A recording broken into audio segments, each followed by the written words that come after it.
Ang accusation ay indirect co-conspirator. At ilan? In an 8-year period, at least 19 and at least 24. Kung matitino pa kayong mga Pilipino, sana alam ninyo kung ano ang ibig sabihin nito.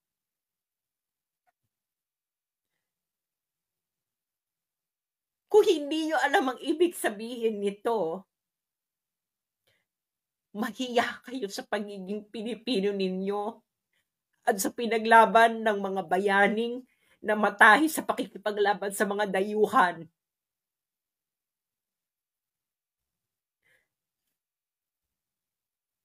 Kung hindi nyo alam kung anong ibig sabihin nito, mahiya kayo sa mga nagbuwis ng buhay ng napakaraming Pilipino laban sa mga dayuhang nanakop sa Pilipinas. Huwag kayong humarap sa monumento ni Rizal o ni Bonifacio. Mahiya kayo kung hindi nyo alam ibig sabihin ito. Kayong mga sundalo at mga pulis, mahiya kayo sa ginawa ninyo. Mahiya kayo sa mga ninuno nating nagbuwis ng buhay nila sa pakikipaglaban sa mga dayuhan. Nakikita ninyo ang diferensya? Yung puti, pumatay, 300,000, mastermind siya ng invasion of Iraq. Hindi man lang kriminal yung mga nandun. Ayaw i-prosecute ng ICC. Yung presidente ninyo, ang tinutugis ay kriminal, adik, drug pusher. Ang akusasyon, indirect co-conspirator, at least 19 and at least 24. Yung isa at least 300,000, ayaw mong i-prosecute. Kung hindi nyo alam ang ibig sabihin dito, mahiya kayo sa pagiging Pilipino ninyo. Dahil hindi nyo alam kung anong nangyayari sa mundo at kung anong ginagawa sa inyo ng mga dayuhan. Bilang Asyano at bilang Pilipino. Nagbubunyi ngayon ng ICC dahil meron silang First Asian. Ano? First Asian, nagbubunyi ka? Pero yung Tony Blair, at least 300,000, hindi ito tumutugis ng kriminal, ha? Binomba nila ang Iraq. Illegal yung gera na yun. Maya kayo sa inyong pagiging Pilipino. Kung sa tingin ninyo, ito ang itsura ng katarungan. Lahat, ito po si Sas Rogando Sasot, ang inyong pinaka-favorite na tagalista ng Noisy. Ay nako, no? Itutuloy-tuloy na natin itong ating pasabog. Naglalag ba ako or maayos ba yung video ko? Maayos ba yung video ko? Okay. Eto na.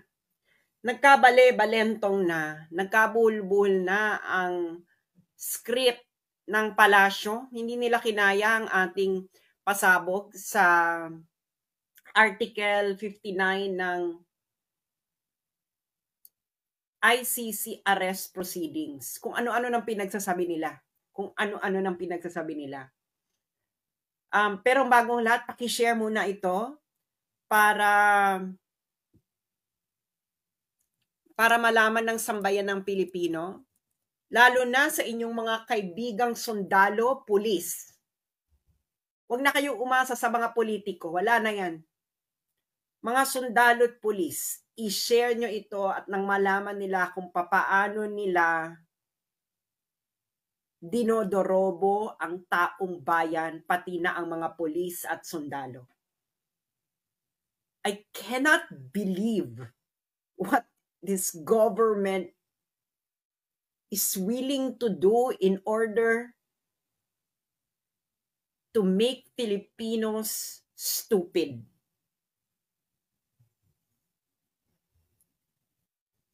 Grabe.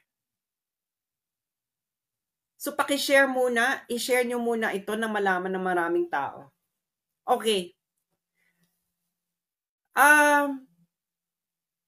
Etong, naalala nyo, nag-discuss ako ng Article 59 noon. Marami na nakapanood noon. Ano na siya, at this moment is mga nasa 1.4 million na.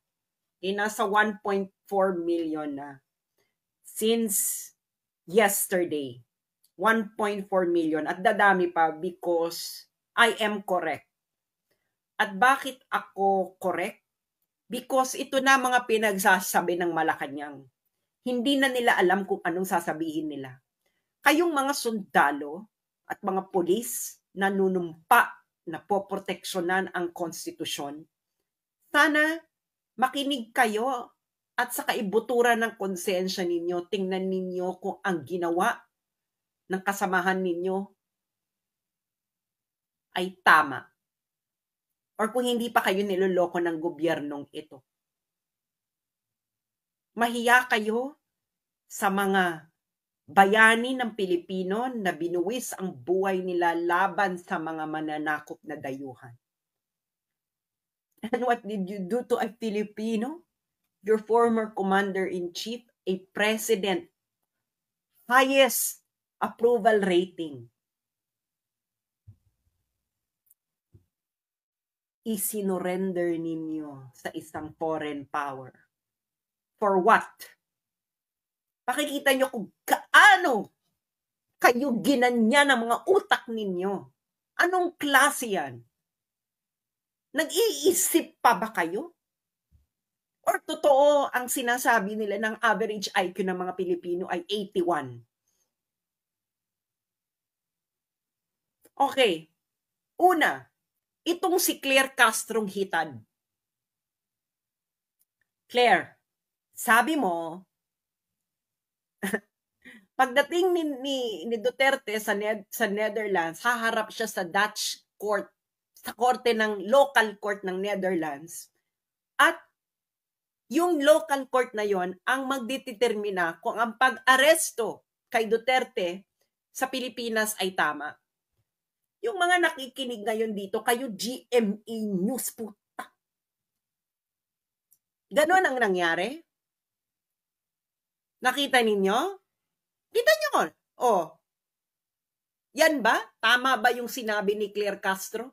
Ginagago na kayo ng harap-harapan, nagpapagago kayo, ipopost nyo pa ng ganyan. Anong klase yan GMA News? Walang kinikilingan, pawang katotohanan lamang. Matagal na kayong wala doon. Isa na lamang kayong beach baby ni Marcos. Oh, i-discuss ko kung bakit sinasabi to ni Claire Castro, ha. Okay. I-discuss ko. O, anong sumunod na katangahan nila? Ito na. I-share nyo ito nang malaman kung gaano kayo ginagago. Ang sabi ni Assistant Secretary ng DOJ at spokesperson ng Department of Justice, ang naging role daw ng DOJ ay competent judicial authority to attest na lahat ng proper processes ay ginawa. Lahat naman siguro dito, nag-Consti 101, no? Kayong mga sundalo at pulis na nakikinig sa akin, nag-Consti 101 naman tayong lahat. Ano yan eh? Kailan ba namin pinag-aralan ng Constitution ng 90s? Fourth year high school kami. Nung 90s, pinag-aralan namin yung Constitution. Pinamemorize pa sa amin yung preamble. Kailan nagkaroon ng judicial power? Kailan naging napunta sa DOJ ang judicial power? Kailan naging parte ng judiciary ang DOJ? Alam ng lahat na ang DOJ ay under executive department.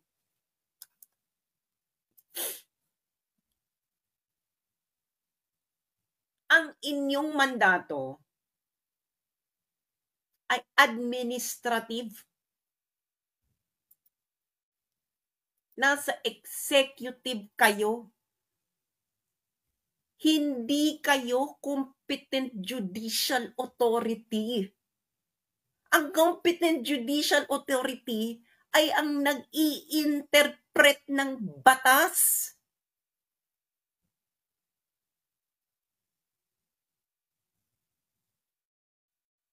Kailan kayo binigyan ng mandato ng konstitusyon na maging judicial authority? Gwapo ka lang, Miko Clavano, pero punyeta, wag ka na sanang magkaanak. Paano to napakapasan ng pagiging abogado? Itanong nyo nga, what kind of bar exam did this attorney took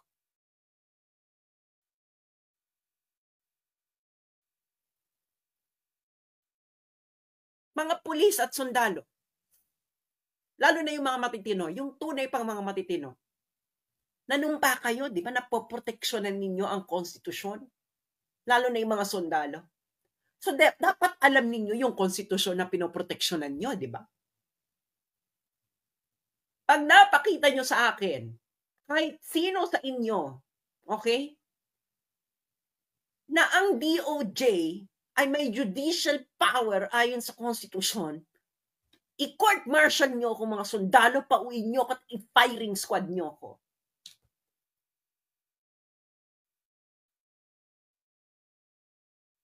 Sino ngayon ang nanloloko ng taong bayan, mga sundalo at pulis?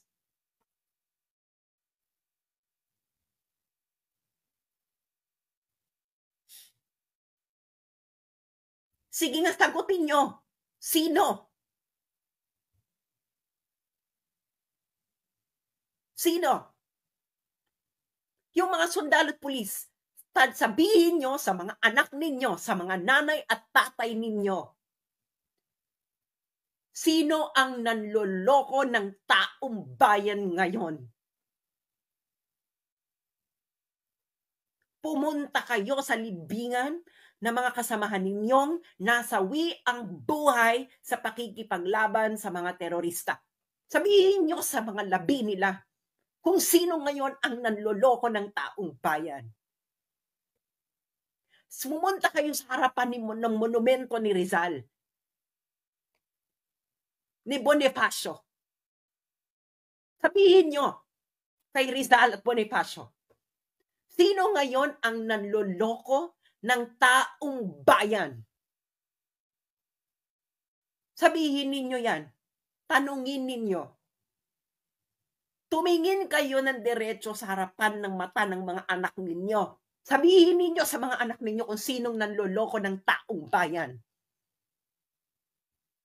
At ano ang naging partisipasyon ninyo sa panlolokong yan ng taong bayan?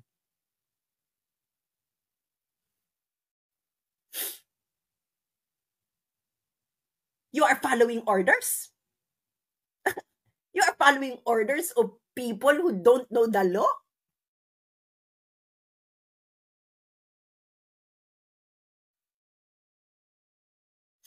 Okay, bakit nila sinasabi yan? Sinabi ko na sa inyo, di ba?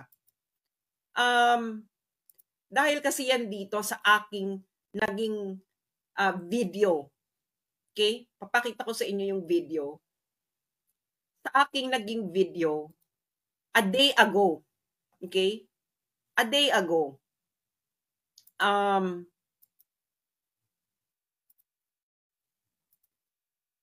Okay, ito yan.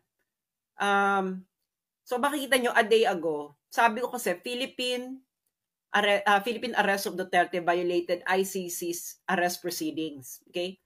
1.5 million na ang viewers. A day ago lang ito. So, ibig sabihin, marami talaga itong nanonood because I am correct. 100% correct.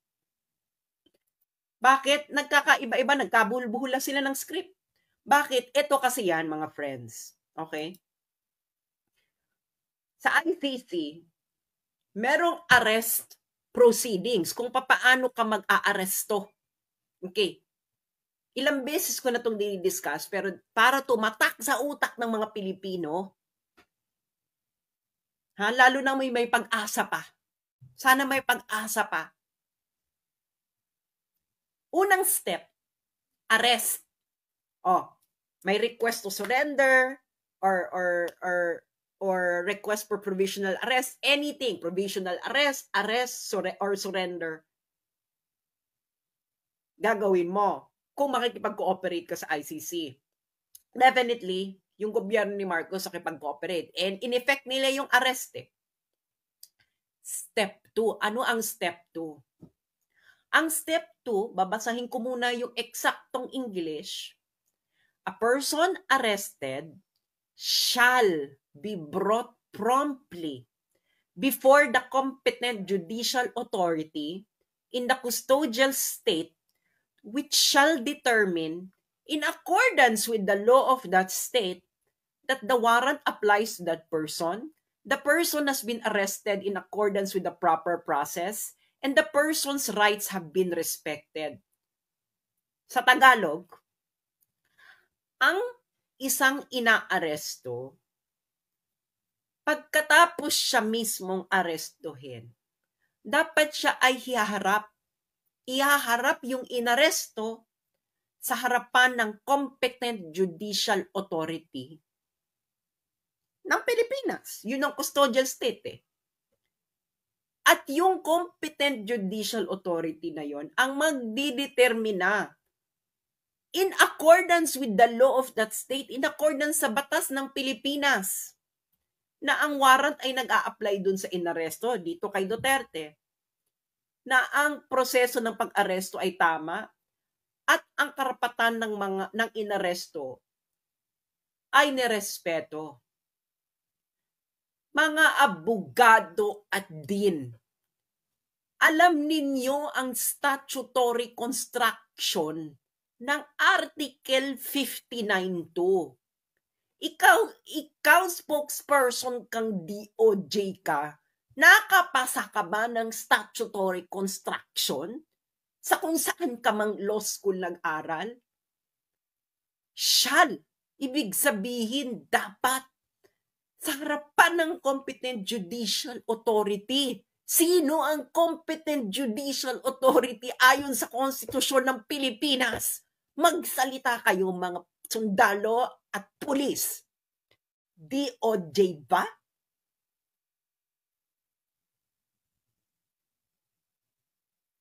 Anong gagawin ng competent judicial authority? The competent judicial authority which shall determine in accordance with the law of that state. Ano ibig sabihin ng statutory construction na yan? Pag-i-interpret ng batas.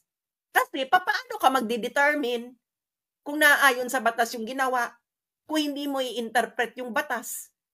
Sino ang may power under the Constitution of the Philippines to interpret the fucking law?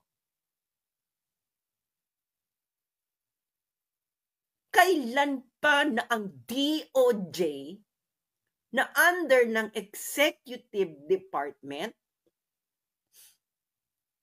ay nagkaroon ng power to interpret the law, to assess whether the rights of the person arrested has been respected? This is not the function of the executive, but by the judiciary. Kayong mga sundalo at pulis na nanumpa sa watawat ng Pilipinas, na poproteksyonan ninyo ang konstitusyon. Alam ninyo ang sinasabi ko. Dahil hindi nyo poproteksyonan ang isang bagay na hindi ninyo alam ang ibig sabihin.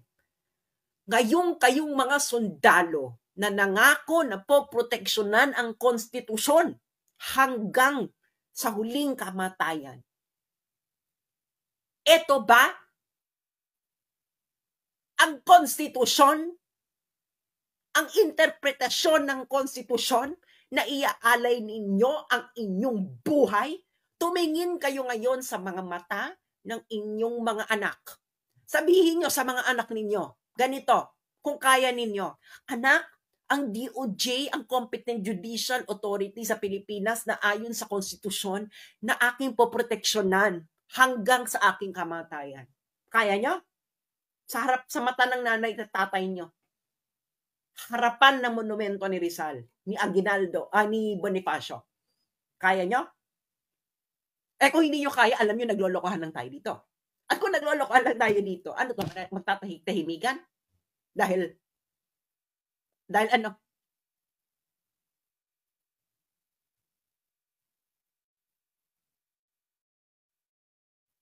Nakita nyo na?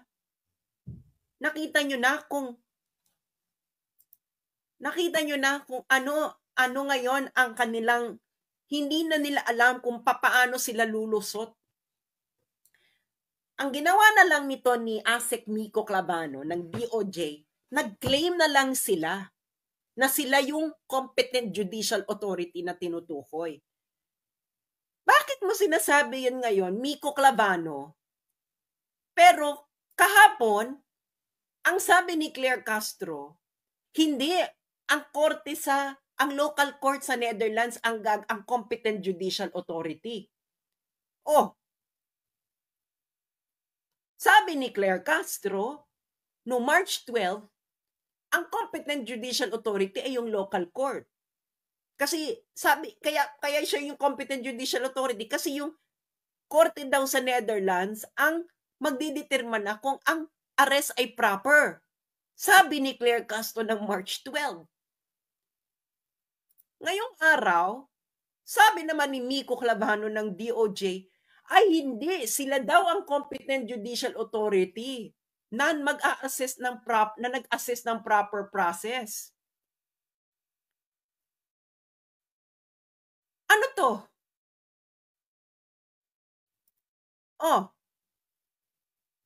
Claire Castro, Dutch court ang mag-a-assess ng arrest proper.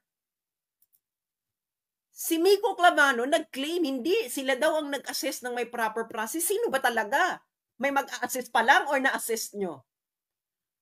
Of course, paano kayo mag-a-access? Hindi kayo ang Competent Judicial Authority na tinutukoy sa Article 59 ng arrest proceedings ng ICC. It is a real court.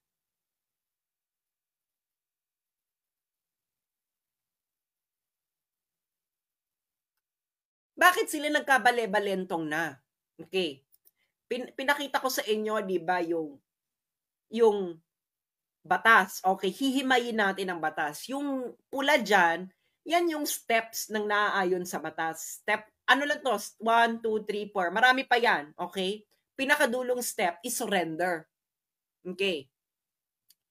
Okay, unang step, Article 59.1, arrest the accused. Check. Inaresto si Digong. Check. Ayaw man natin gusto man natin o hindi, tama yon. Naayon sa batas yon. Anong sunod na step? Article 59.2. Kayong mga lawyer, alam niyo na ang procedural justice, is this a matter first of doing a checklist? Kung yung proseso ay nasusunod, check, check, check, check. That is the first cut of understanding whether procedural justice has been done. And saka ka magpapalalim yung substantive. Hindi ba? Check. Arrest the accused. Check. Next step, Article 59.2. Iharap ang akusado sa Competent Judicial Authority ng Custodial State. Iharap mo sa korte. Saan nyo dinala? Sa Villamor Air Base. Kailan naging korte ang Villamor Air Base?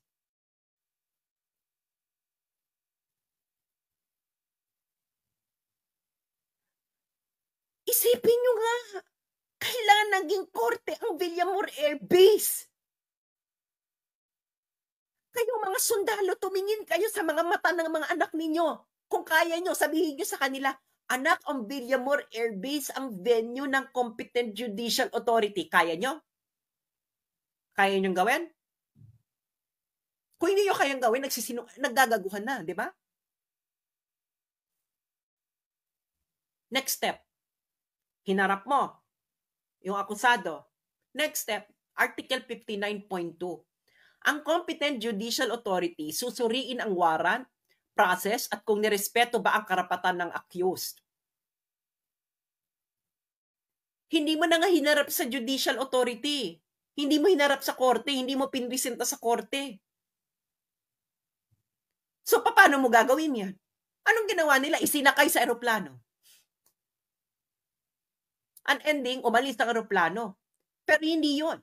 Pagkatapos mong iharap, pagkatapos suriin, ang akusado habang nasa harapan ng korte ay hihiling ng interim release sa competent judicial authority. Hiling siya ng kasama niya sa karapatan niya ng akusado. Sa Pilipinas pa lang.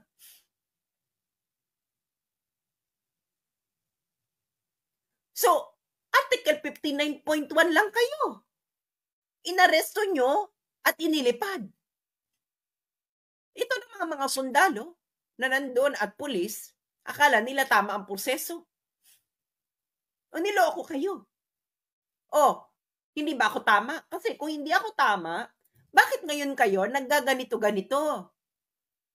Diba? 1.5 million na ang nanood eh. O, hindi ba? Dahil hindi nyo kinakaya. Dahil namumulat na unti-unti ang mga Pilipino. Ang kailangan na lang mga mamulat, ang mga niloko ninyong sundalo at pulis. Kung ayaw nila mamulat, okay lang. Meron pa namang second and third generation or fourth generation ng Pilipino. Baka doon pa mamulat na ang mga Pilipino. Lalo na yung mga dapat mamulat sa gobyerno. Ano yan?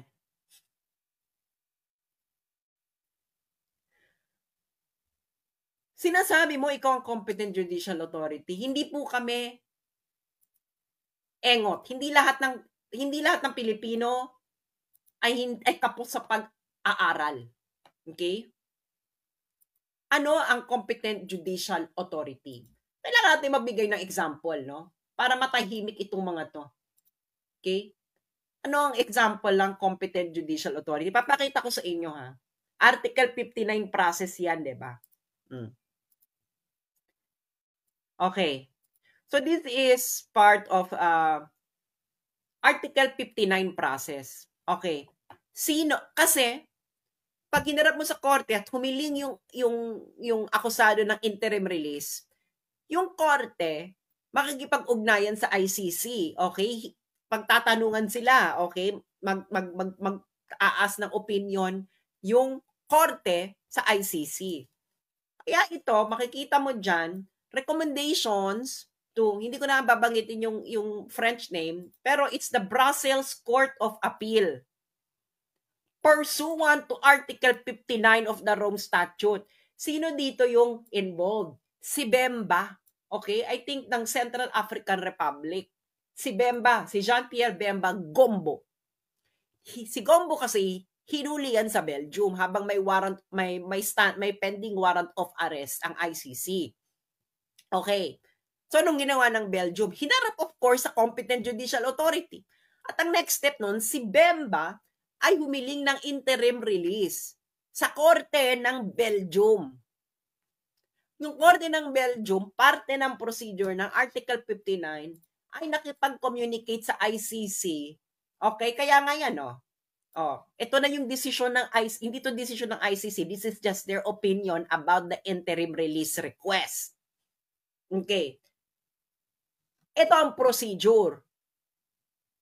Ngayon, kung ikaw DOJ, magki-claim ka na ikaw yung competent judicial authority na sinasabi dyan sa Article 59, bakit dito sa Belgium, hindi ang Ministry of Justice nila ang nagki-claim na sila ang competent judicial authority? Alam mo, may sagot ako dyan kung bakit. Dahil ang Belgium, mas mataas ang average IQ. Una. At ikalawa, less corrupt sila kaysa sa inyo. Ikatlo, maganda ang reading comprehension nila. At siguro, yung pag-aaral nila sa law school, yung statutory construction doon, higit na mas mahusay ang pagtuturo kaysa sa law school na kung saan itong Miko Clavano na ito na spokesperson ng DOJ ay nag-aral. Saan ba ito nag-aral na law school? Yung mga retired judges na nakikinig sa akin, ano? Mananahimik na lang kayo. This is usurpation of power.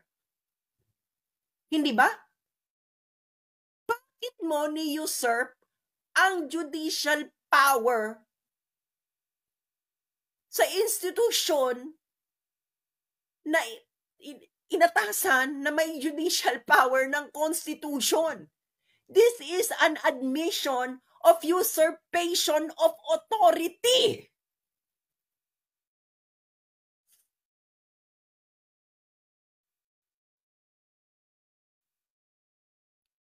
Magbubulag-bulagan pa rin tayo?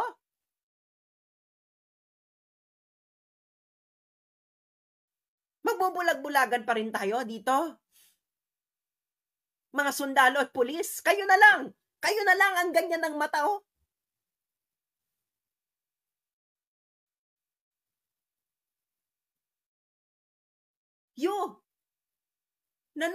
Inalay nyo yung buhay ninyo. Iaalay nyo yung buhay ninyo para proteksyonan yung konstitusyon. Tapos makikita mo yung nag-utos sa'yo, sila na raw ang competent judicial authority. Ting buhay meron kayong iaalay ninyo ang buhay ninyo sa konstitusyon na binababoy na ng harap-harapan. Ha? Sige nga, humarap kayo sa, tingnan nyo yung mga mata ng mga anak ninyo. Sabihin nyo kung hindi ito pambababoy ng konstitusyon ng Pilipinas. Na kung saan iaalay nyo ang buhay nyo, kayong mga sundalo at pulis na mamatitino pa.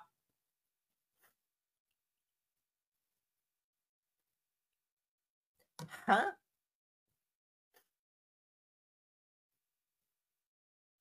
Hindi kayo nasusukan dito? Ateneo, taga-Ateneo pala to. Ganito pala ang turo sa Ateneo. Ang DOJ na ang competent judicial authority, nakakahiya kayo Ateneo kung ito ang tinuturo ninyo sa mga estudyante ninyo.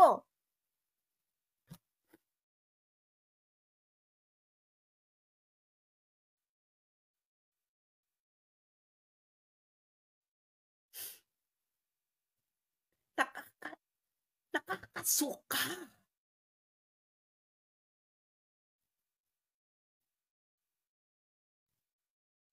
Okay. Na-publish na yung secret warrant. Okay? Okay. So, i-discuss muna natin yung secret warrant, no? Okay. Anong sabi? Pinagsasabi sa atin.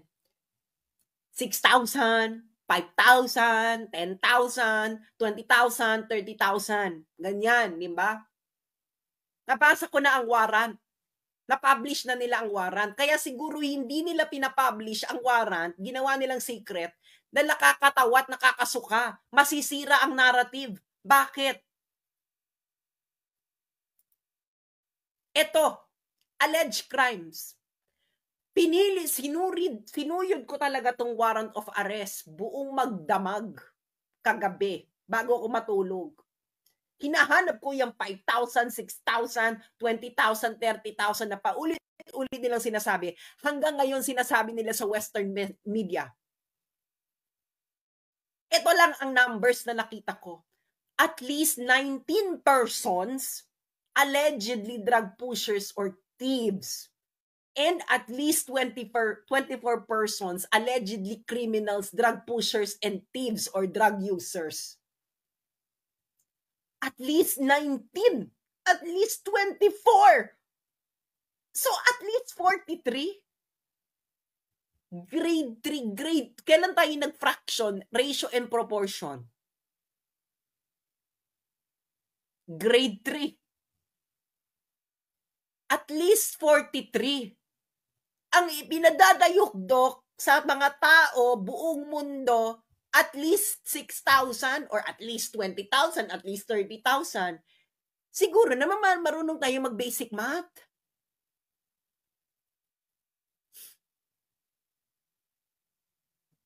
Hindi ba?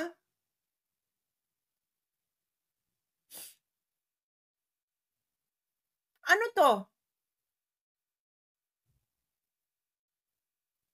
At ayan ang alleged crime, okey? Eto pa, ano ang kasalanan? Hindi pa mastermind, indirect co-perpetrator. Puta, hindi man lang co-perpetrator or mastermind, indirect pa nga. Sino yung mastermind? Sino yung major perpetrator? Yung indirect? Ano yun? At yung inaakusa nyo pa, at least 19, at take note ha, ang period nito ay 2011 to 2019, 8 years. Sa 8 years na yon, kailangan tayong magsabi na ito ay crimes against humanity dahil may at least 19 persons na drug pushers at thieves or at least 24 na drug pushers at thieves na nategi. Wow!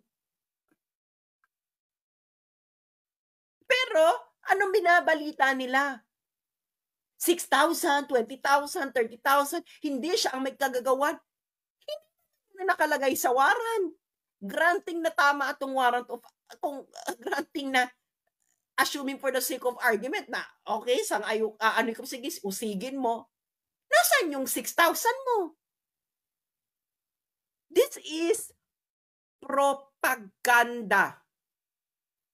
Wala na silang mahanap, nag-imbento, gumawa ng 19 at 24, at dahil hindi nila malink, ginawa na lang nilang indirect co-perpetrator.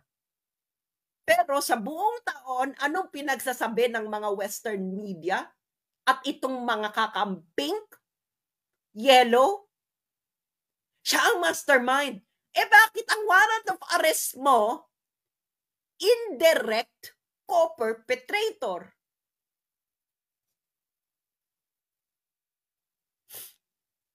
Ano?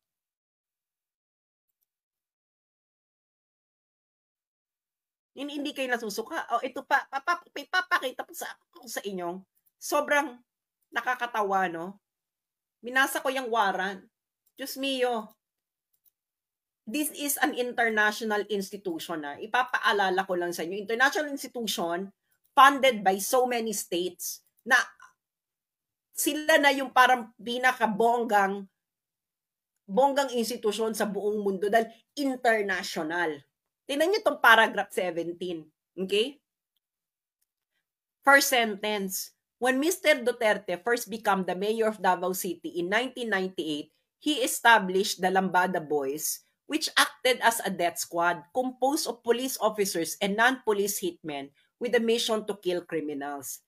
In the early 1990s, the Lambada Boys were renamed Davao Death Squad. Wait a minute. Wala bang pera ito na mag-proofread? Sabihin nyo nga sa akin, ganito kakaslapi? International, ganito kakaslapi? Sabi mo, binuo ang Lambada Boys ng 1998, nung unang naging mayor ng Davao City, si Duterte. Tapos, ang next sentence mo, early 90s, Lambada Boys were renamed Davao Death Squad. 1998, binuo yung Lambada Boys according to your warrant. Pero early 1990s, ni-rename na Davao Death Squad. Siguro naman, hindi naman tayo tanga ng 1998 ay hindi early 90s. Patapos na nga ang 90s ng 1998 eh. Ano? Kayo mga pulis, mga sundalo, hindi ito gagawan? How can you be this sloppy? You are an international institution funded not just by one state, okay, but by an assembly of states. Yung mga nandyan pa sa ICC, ha, mga nagtapos pa yan ng napakagandang universidad sa buong mundo. Kung ito pa lang ay hindi mo makita, mga lawyers, no? Alam to ng mga lawyers. Ang mga lawyers talaga yan, matindi talaga yung magbusisi, sentence by sentence.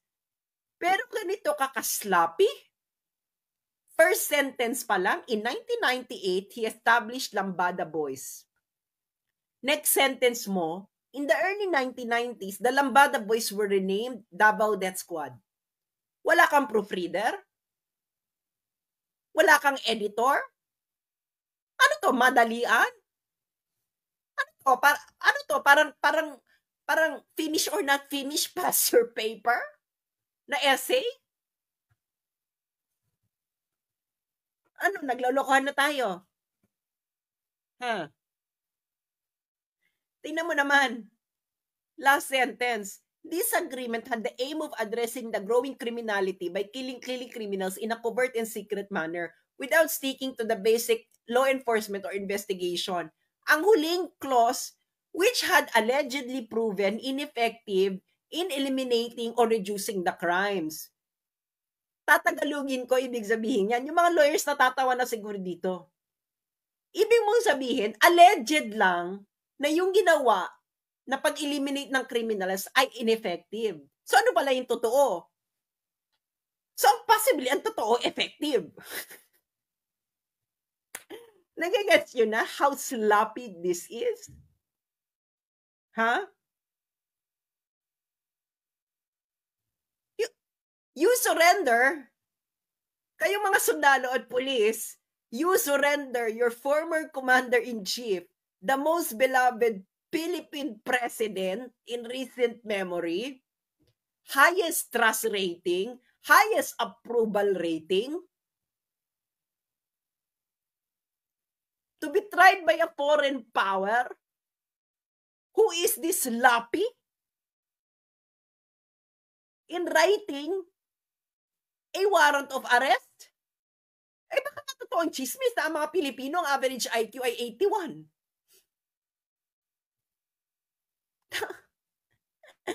Tapos, indirect co-perpetrator ang accusation. Indirect. Hindi malang, okay, siya ay ang main brain, ang mastermind. Hindi man lang ganon. Hindi man lang co-perpetrator, yung talagang partner ng mastermind. Indirect.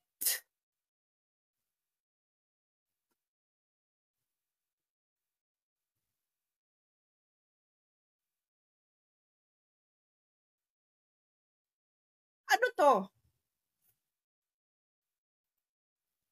Tapos, ang alleged crime, at least 19 and at least 24? Na indirect co-perpetrator?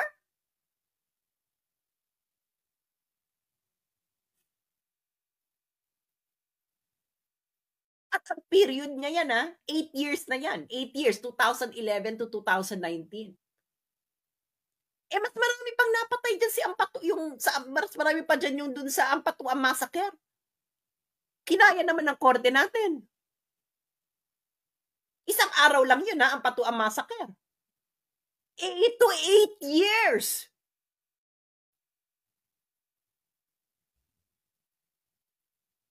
Eight years itong figures na to.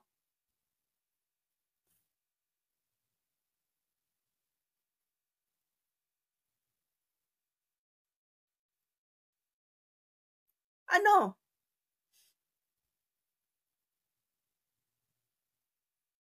In 8 years at ang kanilang accusation na indirect co-perpetrator.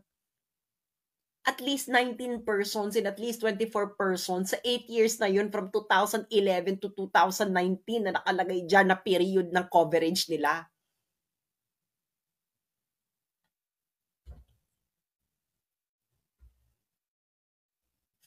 Okay.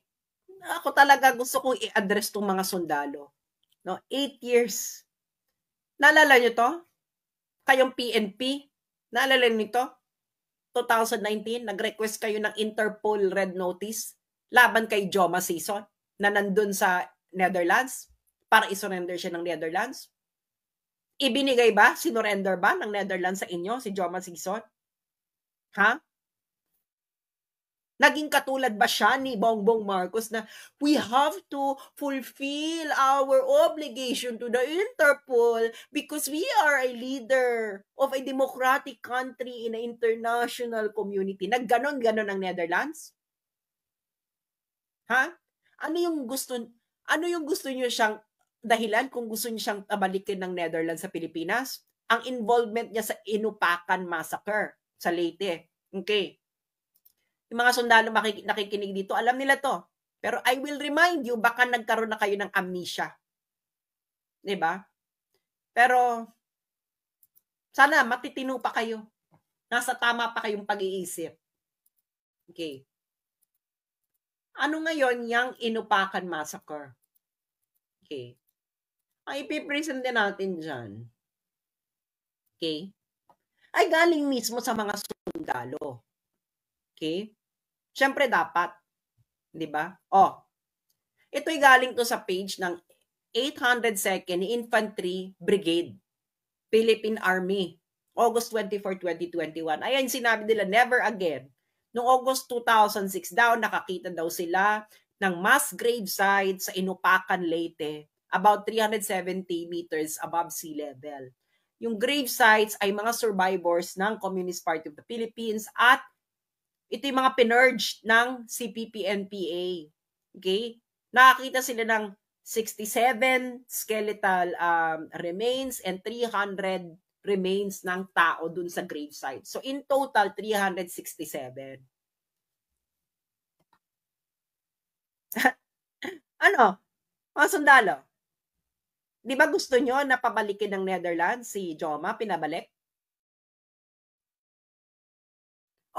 Sino ngayon yung mga attorney Conti na nagbibida-bida? Ano ba siya? Di ba member siya ng Makabayan Bloc? Naging kasangkapan ang mga sundalo at pulis ng CPP-NPA sa panahon ni Bongbong Marcos. Nakakahiya kayo. You have been played like a fool by the people who you've been trying to eliminate in Philippine society for decades, na karamihan sa mga kasamahan ninyo ay nasawi. Anong ginawa? Nagsama-sama kayo, no? Na isurrender sa foreign power ang dati ninyong commander-in-chief na kung saan pinakamamahal ng taong bayan.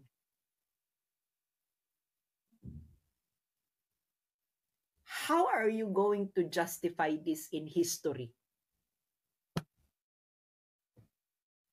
Siguro ngayon pwede nyo ma-justify na you're just following orders. But do you really think that history will judge you well? Nasasabihin mo lang na you were following orders? Ano? Kaya, ito, Ateneo, linawin niyo to. Ito bang tinuro ninyo sa estudyante ninyo dyan? Ang DOJ ay competent judicial authority.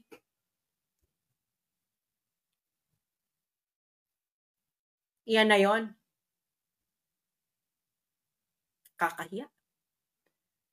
Kung hindi pa kayo mamulat, masasabi ko na lang, may second, third, and fourth, and fifth generation pa naman ng mga Pilipino na baka sakasakali sila ang mamulat. Pero iisa lang sasabihin ko sa inyo ngayon. Sa susunod na mga henerasyon na yon, ano sa tingin ninyo ang sasabihin nila pag makita nila ang pinaggagawa ninyo? Ang sasabihin ba nila ay magpapasalamat ba sila dahil ang kanilang mga ninuno ay hindi natutulog sa panahon na yon? Or gusto ninyong sabihin ng susunod na henerasyon ng mga Pilipino ay salamat, ang aking mga ninuno ay mulat. Ano? Ito ng pagtatap, ito talaga. Ito talaga. Kayong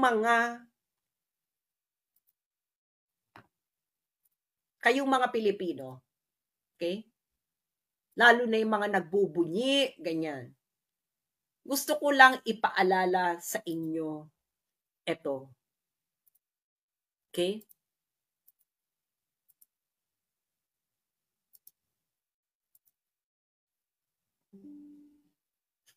Yan. Naalala niyo si Tony Blair. So, dati siyang British Prime Minister. Noong 2003, kasama ni Bush, in-invade nila ang Iraq. Binomba nila ang Baghdad. And that war was illegal. Maraming nasawi. And take note, hindi sila tumutugis ng adik, ng kriminal. Sila ay they are just really killing Iraqis, innocent Iraqis. Ang kailangan lang naman nila si Saddam Hussein. In 8 years, ang namatay sa Iraq ay at least 300,000. Itong si Tony Blair, okay? War crime yun eh. Illegal yun eh. Alam nyo ba ang ICC, ayaw siyang i-prosecute. 300,000. 8-year period, 300,000. At least 300,000. Tapos sa warrant of arrest nila kay Diggo, itong si Tony Blair, mastermind talaga siya nung Iraq War. Mastermind siya. Nandun sa report eh. Siya talaga ang directly responsible. Dito sa warrant of arrest ni Duterte, na isang Asian, hindi puti, hindi galing ng Western country, ang accusation ay indirect co-conspirator. At ilan? In an 8-year period, at least 19 and at least 24. Kung matitino pa kayong mga Pilipino, sana alam ninyo kung ano ang ibig sabihin nito.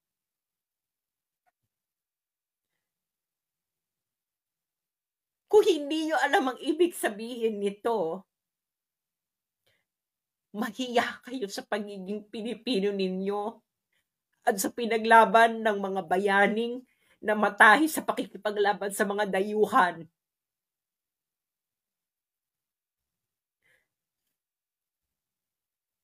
Kung hindi nyo alam kung anong ibig sabihin nito, mahiya kayo sa mga nagbuwis ng buhay ng napakaraming Pilipino laban sa mga dayuhang nanakop sa Pilipinas. Huwag kayong humarap sa monumento ni Rizal o ni Bonifacio. Mahiya kayo kung hindi nyo alam ibig sabihin ito. Kayong mga sundalo at mga pulis, mahiya kayo sa ginawa ninyo. Mahiya kayo sa mga ninuno nating nagbuwis ng buhay nila sa pakikipaglaban sa mga dayuhan. Nakikita ninyo ang diferensya? Yung puti, pumatay, 300,000, mastermind siya ng invasion of Iraq. Hindi man lang kriminal yung mga nandun. Ayaw i-prosecute ng ICC. Yung presidente ninyo, ang tinutugis ay kriminal, adik, drug pusher.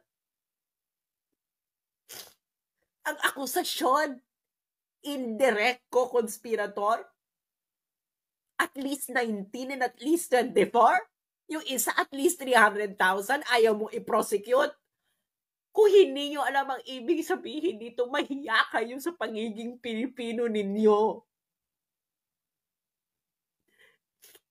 Dahil hindi nyo alam kung anong nangyayari sa mundo at kung anong ginagawa sa inyo ng mga dayuhan. Bilang Asyano at bilang Pilipino. Nagbubunyi ngayon ng ICC dahil meron silang First Asian. Ano? First Asian, nagbubunyi ka? Pero yung Tony Blair, at least 300,000, hindi ito tumutugis ng kriminal, ha? Binomba nila ang Iraq. Illegal yung gera na yun. Mahiya kayo sa inyong pagiging Pilipino kung sa tingin ninyo ito ang itsura ng katarungan. Mahiya kayo.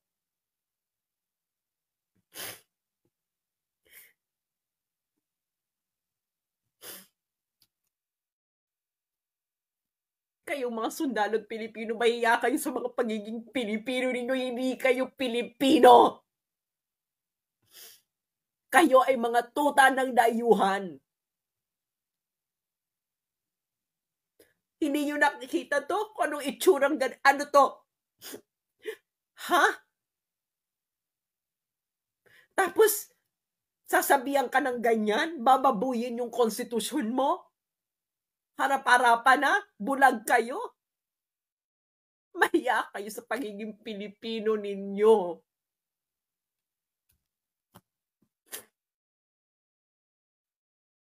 Sige nga, ipaliwanag nyo nga yan.